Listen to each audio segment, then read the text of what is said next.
The British government has been criticised for lining up cabinet members to speak at a weapons fair, but failing to send a minister to a UN event aimed at stopping the trade of illicit arms.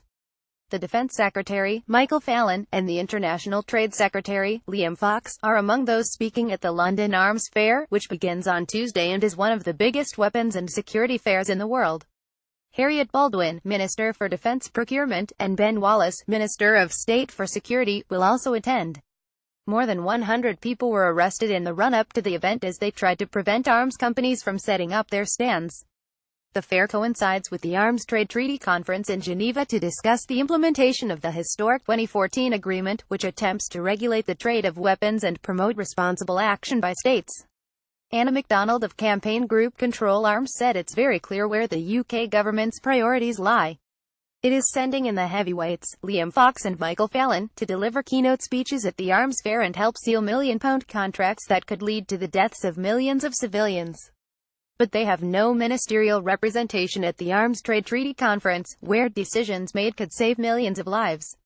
The UK is a signatory to the treaty, but human rights groups have accused the government of ignoring its obligations by supplying arms to countries where there is a risk they could contribute to human rights violations. According to Control Arms, in 2016, the UK authorized arms and military equipment sales to the Philippines, where thousands have been killed in a clampdown on drugs, and to Venezuela, where more than 130 people have been killed in anti-government protests since April.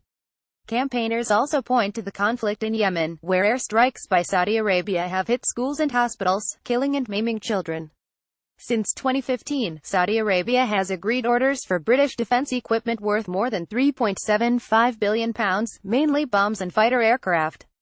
The crisis in Yemen, where at least 5,144 people have been killed and 7.3 million are on the brink of famine, has been described by the UN as an entirely man-made catastrophe. George Graham of Save the Children said that research commissioned by the charity suggests most British people oppose such sales.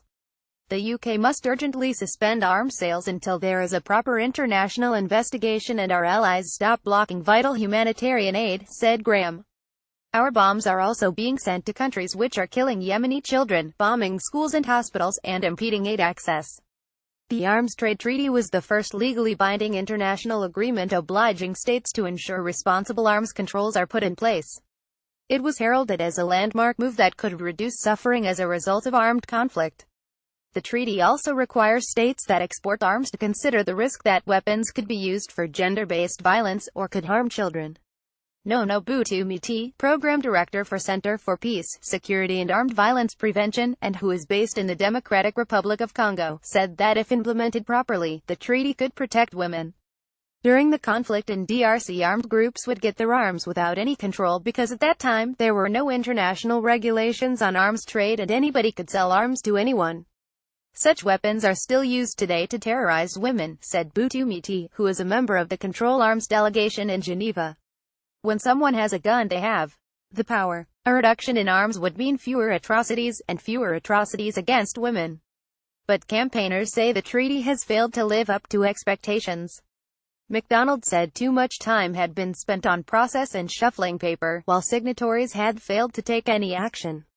Nonviolence, a bronze sculpture by Carl Frederick Reuters, were at the UN headquarters in New York. Photograph Michael Gottschalk. Getty Images. James Lynch, head of arms control and human rights at Amnesty International, added that the treaty has been let down by poor implementation. Under the agreement, states are required to submit annual reports on their arms imports and exports, but Lynch said that only 48 of 75 countries had done so for 2016. Some countries have also left large sections of their report blank or aggregated information so that it is impossible to analyze. This is not just an administrative concern, said Lynch. The fact that some states are choosing to leave huge gaps, or are not submitting their reports at all, raises disturbing questions about what they are trying to hide. The UK government said in a statement that defence exports are kept under careful and continual review. It added the UK is the third largest donor to Yemen, having committed more than £139 million in UK aid this year. We are also playing a leading role in diplomatic efforts to achieve a political solution that can end the conflict and the terrible humanitarian suffering, including building support for the UN Special Envoy's proposals for peace. The intervention by the Saudi Arabian-led coalition came at the request of Yemen's internationally recognized president, whose government was forced to flee following a violent takeover by the Houthi rebel group. Since then, rebels have launched missile attacks into Saudi Arabia and committed serious human rights violations.